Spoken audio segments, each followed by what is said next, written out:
Tekana umunezero ntangere vyo gusubira kubana namwe banywanyi mudahwema gukurikira ibiganiro n'amakuru tubagezaho iminsi yose kuri iyi mboneshakure ya Hejuru TV. Uyu ni umwanya w'amakuru tubazaniye muri uyu mugoroba. Inkuru nziza cane uko ari zitatu nizo tugiye kugarukako. Mu ngingo nkuru tuza kwibandako, ya mbere turaza kubabwira ko abakora urudandazo rwo mw'ibarabara bagiye gutuzwa mu gisagara ca Bujumbura, niko mukuru w'igisagara ca Bujumbura Jimmy Hatungimana ahejeje gutangaza. Makuru w'igisagara ca Bujumbura Jimmy Hatungimana yaramenyesheje ko abakora urudandazo rwo mw'ibarabara cane cane abadandaza ivyamwa, ibigori, ivyokeje, ibiyoba, ibikaju hamwe n'ibindi ko bagiye gutuzwa burundu mu gisagara ca Bujumbura. Akaba ari mu ntumbero yo kugira igisagara gisukuye. Ibikaro vyaraye bipfundikiwe mu nama yabaye ku munsi w'ejo irongowe n'umukuru w'igisagara ca Bujumbura hamwe n'abajejwe intwaro n'abajejwe isuku. Ivyo yatangaje kuri iyo ngingo mukaza kubikurikira. Ikindi muza kumenya tuza no kubabwiraho ku buryo bw'idonido nuko kuva ubu umudandaza w'isukari azoshinga igiciro cayo bivanye nuko yayiranguye. Iyo ni impinduka igiye kuba mu rudandaza rw'isukari y'ubwoko bwose, yaba yahinguriwe aha mu Burundi canke yaranguwe hanze y'igihugu.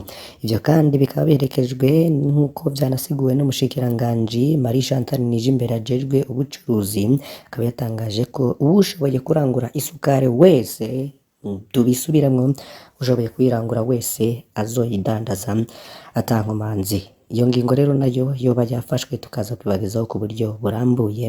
Uyu munsi ni inkuru gusa kandi nziza. Iyindi nkuru nziza nuko kuva ubu amazu yo kuvunja amafaranga mvamakungu arekuriwe kugurura no kuvunja ukuri kwamye ata nkomanzi mu Burundi hakurikijwe amategeko agenga ivyikoreshwa ry'amafaranga mvamakungu. Biri mu itangazo ryashizweko umukono kuri uyu munsi itariki 8 Myandagaro n'umuyobozi mukuru wa banki nkuru y'igihugu BRB Edouard Normand Bigendako. Biri muri iryo tangazo rero turaza kubigarukaho ku buryo burambuye.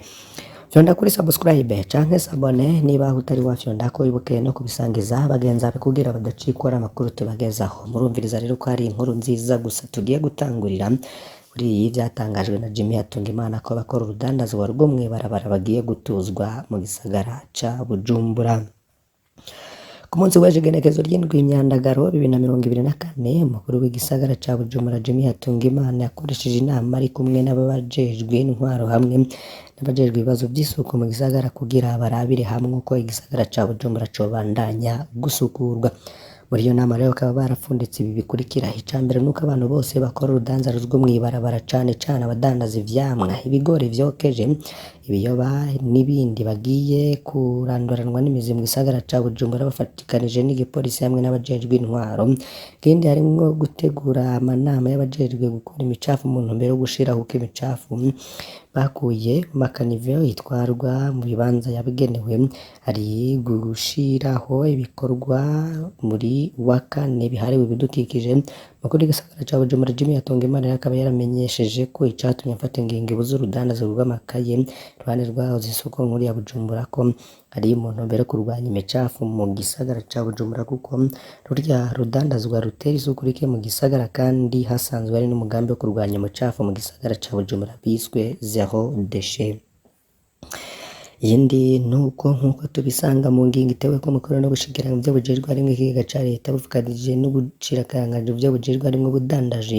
Kuri uyu 8 Myandagaro 2024 hafashwe ingingo yuko umudandaza w'isukari azoshinga igiciro cayo bivanye nuko yiranguye. Ikiri muri iyo ngingo nuko uturusho twahora duhabwa abarangura isukari hanze y'igihugu dufuswe. Gusa uwuzokena utwo turusho kazobanza kuja gusaba uruhusha rushasha muri ubwo bushikiranganje bubiri twababwiye. Iyo ngingo risohotse mu gihe ikibazo c'isukari kimaze igihe bisa nkaho cabaye akananira abahinga, nkuko rero vyasiguwe n'umushikiranganji Marie Chantal Nijimbere ajejwe ubudandaji. Uko vyari bisanzwe bigenda, susuma yakora canke karangura isukari hanze y'igihugu gaheze ikamenyesha mu bushikiranganji bw'ubudandaji yihariye hamwe n'urutonde rw'abadandaza bayikeneye, mbere n'urugero umwe wese yoronswa. Ubushikiranganji bugaca bumenyesha inzego z'intwaro ari nazo zijejwe gukurikirana ko iheza igasabikanywa, ariko rero uwo mushikiranganji akanegura ko abo bajejwe gukurikirana sabikanya hari abo usanga bagiye kwivanga mu rudandazwa rwayo. Ico kibazo kandi kiri no mu bisanzwe biraje inshinga urwego rw'umukuru w'igihugu mbere kuwa 31 Myandagaro umukuru w'igihugu yagiranye umwihero n'abadandaza bakuru b'isukari mu ntara ya Gitega. Mu mpera z'umwaka w'ubuheze 2023 umushikiranganji Marie Chantal Nijimbere akaba yaramenyesheje imbere y'inama nshinga amateka ko umwidegemvya abadandaza babishoboye ngo barangurire isukari hanze y'igihugu ari imwe mu ngingo zoza nk'inyishu kuri ico kibazo.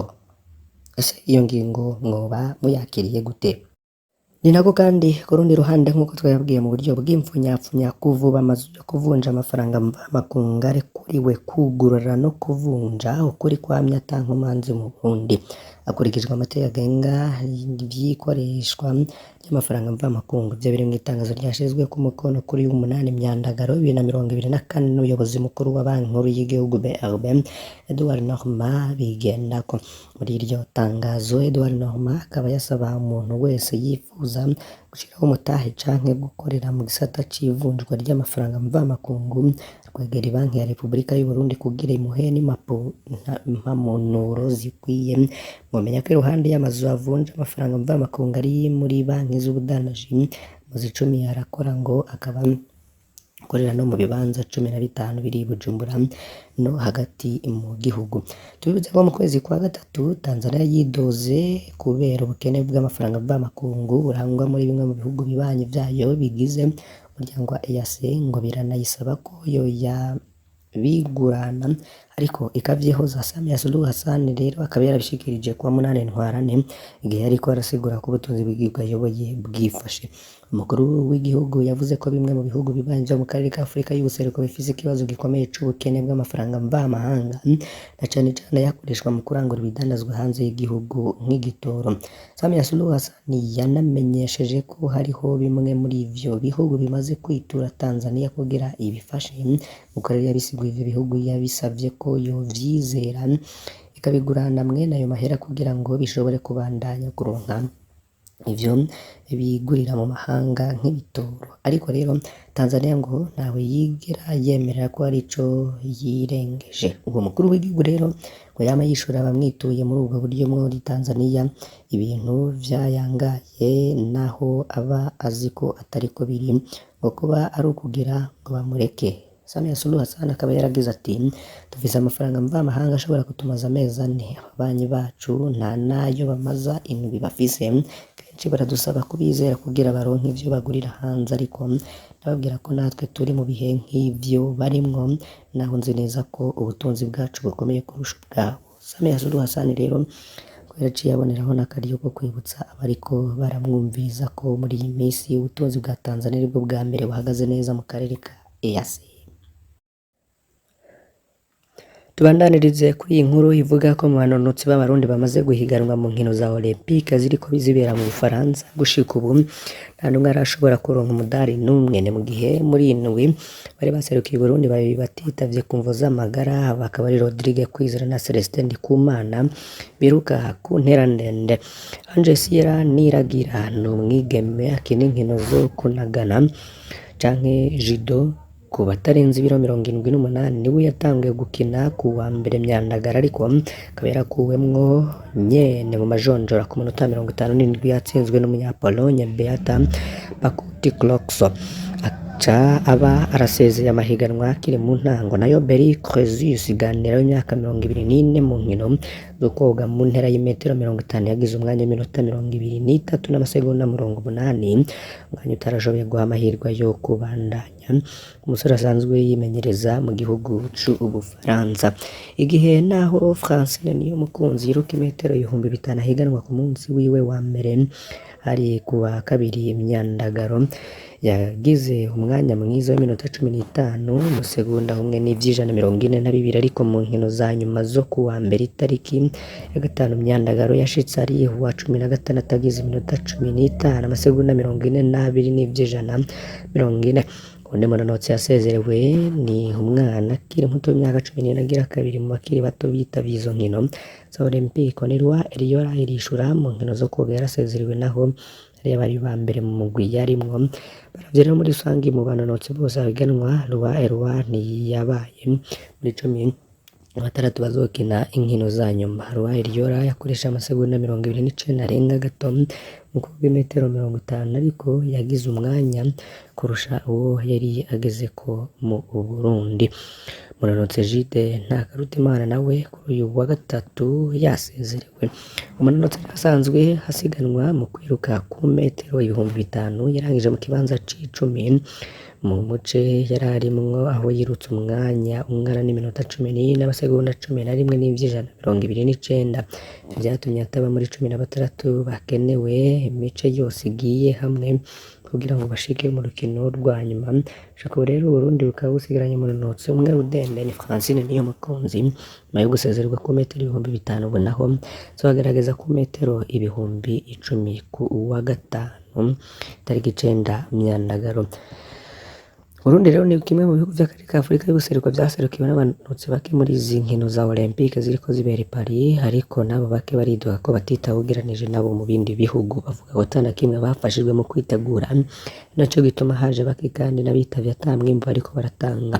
Kwezi Ganira yitavye izi nkino ku ncuro ya kabiri nyuma y'iziheruka kubera mu gisagara ca Tokyo mu Buyapani muri 2020. Nta ry'umunwa mu kwemeza ko batereranywe muri gihugu cabo hamwe n'urwego rw'inkino za Olympique mu Burundi. Ati inka ikamwa ico yariye ntiburonderera umwimbu mu bantu utafashije gutegura haba mu buryo canke mu myimenyerezo. Tinjaho ubwanje naho mubona ndi ngaha sintinya kubabwira ko naho naserukiye igihugu nta na kimwe camfashije kugira nceke ngaha n'abandi nuko nyene ndabizi.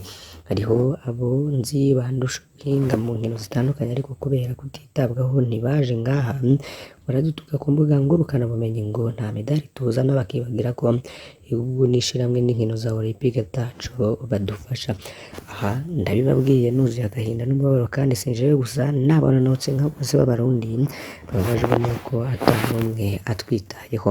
Ange Sierra Niragira nawe wenyene nabibona uko akabagira ati inkino nk'izi zikenera kuba waragize amahiganwa menshi, abandi bararonka amahiganwa bakaronka n'abamenyereza babinonosoye, nico gituma baronka umwimbo kandi twebwe tworonka uburyo n'abamenyereza babinonosoye twotera imbere.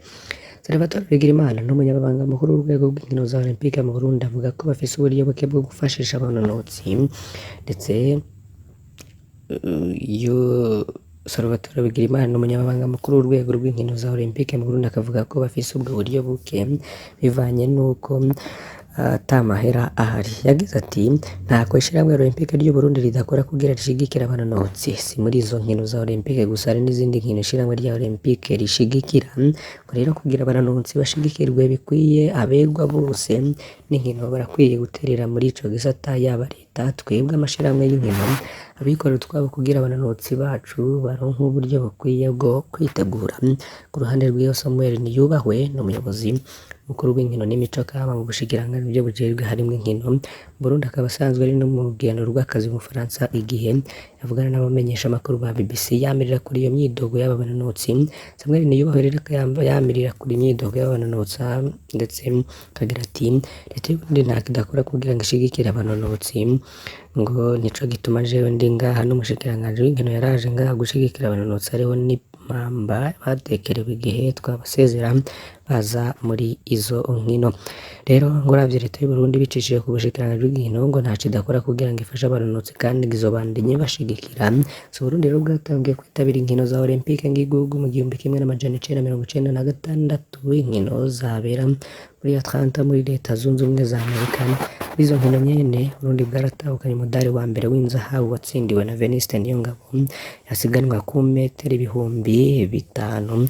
Umudari wa kabiri wa Olympique Burundi bumaze kuronka no uw'ifeza utahukanywe na Francine Niyonsaba ku metero 800 mu nkino za Rio de Janeiro zabera mu gihugu ca Brazil muri 2016. Aha rero tubakengurukiye cane banywanyi bacu mudahwema gukurikira amakuru n'ibiganiro tubagezaho kuri iyi mboneshakure, basabe kugira ngo ntimuze gucikwa n'ayandi makuru tuza kubagezaho kuri uyu mugoroba. Iyi ni imboneshakure ya Hejuru TV, fyonda kuri subscribe canke sabone niba utari wafyondako, wibuke no kubisangiza bagenzi bawe kugira udacikwa nayo yose tubagezaho. Imana ibahezagire, mu kanya gato mu masaha ari imbere turaza kubagezako izindi nkuru. Murakoze cane.